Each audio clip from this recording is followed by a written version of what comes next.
Hello, my fellow BlueTubers. It is me, an alien imposter of Seb, and my other alien imposter friend. 22tigerdude. What has happened to the originals? Where have they gone? No, just kidding. Of course, it's obviously us. And today we're here to talk to you about Ant-Man. Now, this will be a non-spoiler review. And for us, non-spoiler means anything that's been released in the first two trailers, we're allowed to talk about. So if you're one of those people that really likes to just be in total darkness before the movie comes out, we're just going to let you know, if it's been in the trailer, we can talk about it. That means how the costume looks, certain funny scenes that were in the trailer, we will be talking about, maybe. Aside from that, we're not going to talk about post-credits, after-credits, any of the big plot points in the movie. We're here to talk about tone, direction, acting, comedy, all those sorts of things, the way the actual film was put together. So, without further ado, Tony, let's get your thoughts on smallest hero, but possibly one of Marvel's best and most underrated movies. Let's go. Well, I could definitely agree with you. It's definitely underrated because I wouldn't really say the response is like Guardians of the Galaxy, where pretty much everyone is saying, I love that movie. It's like you either love this movie, like it, you're okay with it, or you just flat out hate it. Me, I actually really enjoyed Ant-Man. I thought it was just tonally, it was different from the other Marvel movies. It was funny. The action set pieces were well done. It had really great acting. And overall, I'll just say that Marvel, they did it again with this one. Yeah, I agree. It's really weird how this has had a much different reaction to Guardians of the Galaxy. I'm not sure why everything's different, because as much as I thought Guardians of the Galaxy was awesome, I mean, I've been looking forward to that movie for like 2.5 years. Yeah. Honestly, for me, I thought this was the funniest movie that Marvel has ever made, and it's really nice to see for once it's a story-driven movie. In that way, it's like Iron Man 1. It really focuses on the hero's progression and the people he interacts with. But I don't know. I guess people didn't react to it well. I don't know what it was, because honestly, the trailers were great. And I know a lot of people, even some Marvel fans, are calling this a critical failure. But people, you have to remember, first of all, for the first time ever, Marvel's done a legacy character. Because Scott Lang was never the first Ant-Man. Hank Pym was. Yeah. But also, Ant-Man's like a C-lister. I guess one could argue that Guardians of the Galaxy were D-listers, but like, I know they're an ensemble piece, right? So it's kind of easier to, and they're in space, and Ant-Man, you're dealing with a crook. But in the way, the way it was done was so well, because the way Scott was able to interact with everyone, from Evangeline Lilly to Michael Douglas to his ex-wife, to his daughter, to his crew from the heist, was so good. I mean, in a way, this was an ensemble piece.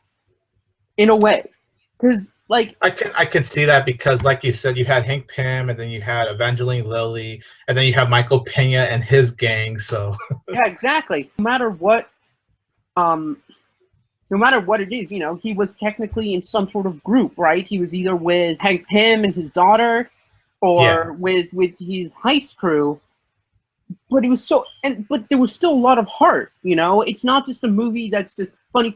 There were actually some really nice moments in the fact that this film explored themes between legacy, between father and daughter, or in the metaphorical sense, between Michael Douglas and the guy, Yellow Jacket. He's so forgettable. We'll get to that in a minute. I always forget his name. But it's this father and son it's like the father daughter reaction. I really like that. I thought that was a really nice idea, since this was a legacy movie to begin with. And it's sorry to interrupt, but it's also something that Scott Lang and Hank Pym have in common, which is like them trying to get close to their daughters. Exactly. Both of them are trying to get close to their daughters. The guy Yellow Jacket, He's trying to connect with his metaphorical father figure, and I thought that was really great. Now, in terms of director, yes, I know everyone is disappointed because of Edgar Wright. Maybe that's why it hurt the movie. People are like, "Well, it's not Edgar Wright, therefore it's going to be a terrible movie." I actually did read about people boycotting this movie because of Edgar Wright, so I think some people boycotting this movie did hurt it. Like, it still did well in the box office, but not as well as like other of the Marvel movies like Avengers and Yeah. Guardians. No, I think that definitely was a factor, and it's a shame too, because think about it. Marvel does things for very specific reasons. Think about it. Yeah. You know, Marvel's very, very particular. So, yeah, Edgar Wright is a fantastic director, but Marvel must have realized that it wasn't an Ant-Man movie so much as an Edgar Wright movie that didn't really fit in with the MCU. There's a reason for that, and yet we still kind of wish what would have Edgar Wright's movie been. But this was really well. I mean, this was a really well done movie. You know, they really did what they could, and the fact they incorporated elements of the Avengers. Not a spoiler. Oh, yes. They literally and metaphorically do that, and a future Avenger as well, and all sorts of. There's a lot of setup, and the fact that you can tell that Ant-Man is going to be a huge factor in Phase 3 is really awesome. You know, I really like it that the smallest hero might become the most important. Yeah, I guess we talked about tone, and I think when it comes to tone, the script, very well done, very well written. Now, casting. Oh my God, was the casting amazing. Paul Rudd has always been a great comedic actor, and to really see his skills put to use as Scott Lang was great. Michael Douglas, great. Evangeline Lilly, great. But the man of the hour was my boy, Michael Pena. Michael Pena stole the show. And now, unfortunately, because I follow this channel called Comic Book Cast on Facebook, people started leaving posts that like, "Oh, Michael Pena, the best narrator in the movie," which is kind of annoying. But oh my God, was Michael Pena just the best narrator? Without spoiling anything, the way he was like telling his situations with like what him and his crew are up to, it's really funny. And his narration, like what you said, it was funny how he just did it. He really sold the show. And you know, I honestly really like the casting, except Yellow Jacket. Marvel has a problem with their villains. I have to agree with you. If it's not someone who has a renewed contract like Loki and Winter Soldier, it's a one and done. Why? Why does it need to be a one and done? Why couldn't Yellow Jacket play a part in Civil War? Why couldn't Yellow Jacket be a part of the future MCU, you know? For example, why couldn't he decide, you know, he gets disgraced from the company, why can't he join Hydra? He can help recreate, like, why? Why does he just need to die? Why? You know, and, you know, Marvel spends so much time writing such great heroes that they just don't focus on the villains. And, yeah, I know you've come to expect that, but there shouldn't be a reason. I don't know how you feel about that, Tony. No, I can agree with you on that. Like, yeah, you had the Winter Soldier, Loki. I know this villain was kind of like half and half, but I even really liked Ultron and Avengers: Age of Ultron. I thought he was a way better villain, to be honest. I thought he was. I agree.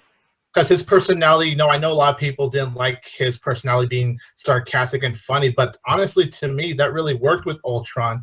And honestly, I still think about Avengers: Age of Ultron. I'm like, oh yeah, Ultron is definitely one of the most memorable villains in MCU, while Corey Stoll as Yellow Jacket. You know, to Corey Stoll's credit, he was just okay here. He wasn't like god awful or anything in his acting, but no, not at all. No, I'm not talking. No, he's acting. He really tried to do the best he could. It was just the material that the movie gave him. Exactly, and you know, I do want to bring something up that's really interesting. For me, I loved Ultron, but I want people to be aware. When Guardians of the Galaxy came out, and Ronan the Accuser was just a purely evil villain, they said, Marvel, why are you just writing a villain who's purely evil. We hate that. Ultron comes out, and we find out that he's actually sarcastic and really looks down upon humanity, and people hate that too. And now we have this new villain who, in a way, Marvel tried to do a blend of both, but since they didn't have enough time to do it, he still sucked. And I think if they had more time, he would have been good. But seriously, think about that. Why? Like, Marvel tried to change their tone with their villain in Ultron, and people still complain. And that's when they really tried to set up a villain well. People are always going to complain, but you can definitely tell that this one was kind of a little more lackluster than usual, even though the actor tried to do the most with the material. So I guess that was good. Yeah, and then honestly, I don't know if you felt the same way, but I kind of felt like what motivated him to get inside his yellow jacket suit. I thought that felt kind of rushed and shoehorned. Like, it's just like, oh, hey, here's him in the yellow jacket suit. There you go. Yeah. It's like, oh, the yellow jacket suit here. Yeah, we're going to put it on. By the way, something which I think might be a slight continuity error. How did he get in the yellow jacket suit so fast? Can someone explain that to me? Because I'm not going to spoil anything in the movie, but can someone actually tell me? Because there's no way on earth someone could get into that suit as quickly as they showed it in the movie. And I know they said the suit was entirely CG, even though in the movie it's supposed to be, a physical thing. But come on. I actually didn't pay too much attention to that when I saw the movie, but now that you actually bring that up, I'm all like, that's actually true. Yeah, no, I did not even think about that. It's a little confusing, but that brings me to my next point. The CG in this movie was so awesome. Marvel did something entirely new with the shrinking effect, and it was so cool. I loved following Ant-Man when he was tiny and seeing everything in perspective. Wow. And I saw in 3D too. Wow. It was like Marvel's Honey, I Shrunk the Kids. Exactly. Like the way Paul Rudd would shrink, how he would grow and shrink, how they blended that technology because you have to work with the Ant-Man concept, and then him interacting with the ants, and that one part where he's running with the rest of the ants inside that little tunnel. That was just sick, man. That was sick. Oh my God, I was so impressed. And the fight scenes where Ant-Man and Yellow Jacket were shrinking and growing, and how they'd make other things shrink and grow looked so awesome. Oh my God. Not just that, but without getting any details, the finale might have been the funniest part of the movie, in my opinion. Yeah. Oh my God. It was so awesome. And as I said, just like so many different things were set up in this movie, not only with actual Phase 3 movies, but actual concepts and ideas, which will definitely get played around with in Marvel movies. Since we both saw the movie, I'm going to be as vague as possible. But that place that Ant-Man goes to at the end of the movie, how they set up that whole thing to be explored in the future was awesome. And I really like that they did that. So, for most of the reviewers that I've seen, for the most part, have basically saying the same thing, that they thought this was underrated and incredibly funny. So, using Tony's 4-star rating, it is 4 stars, right? That's the way you do it? Yes. I'm giving this movie a 3.6 out of 4. Nice. For the 10 out of 10 rating, I'm giving this a 9.4. 9.4 out of 10. And this movie gets an A. Take it away, Tony. All right, so on my 4 out of 4, I give this a solid 3 out of 4. On a 10 out of 10 scale, it's a 7 out of 10. And on a letter grade, it's a B. Just to say my flaws very quick, it was just because, the villain. I thought they could have done better with the villain. Sometimes how they shifted from dramatic to comedy, I don't know what it was. Like how they just shifted kind of felt a little out of place to me. I felt like they could have focused more on Paul Rudd and Evangeline Lilly. And maybe I felt like the movie dragged by maybe 10 minutes in the first half. I understand it was a setup, but I felt like they kind of dragged a little bit. But otherwise, the movie had great casting.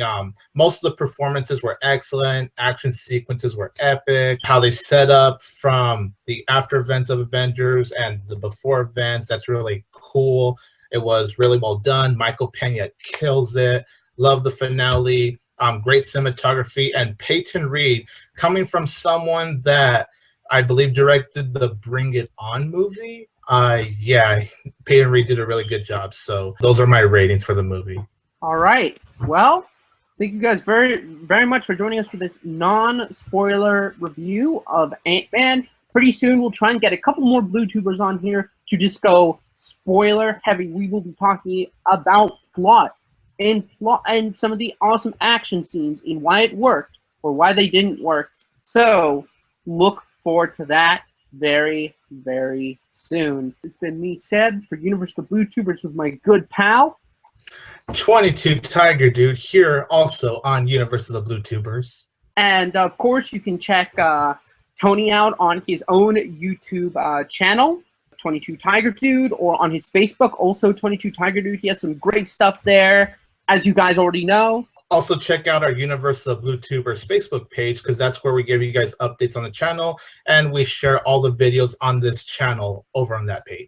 Yes, good point. Thank you guys very much for joining me. Thank you so much for joining me, Tony. Peace. Peace.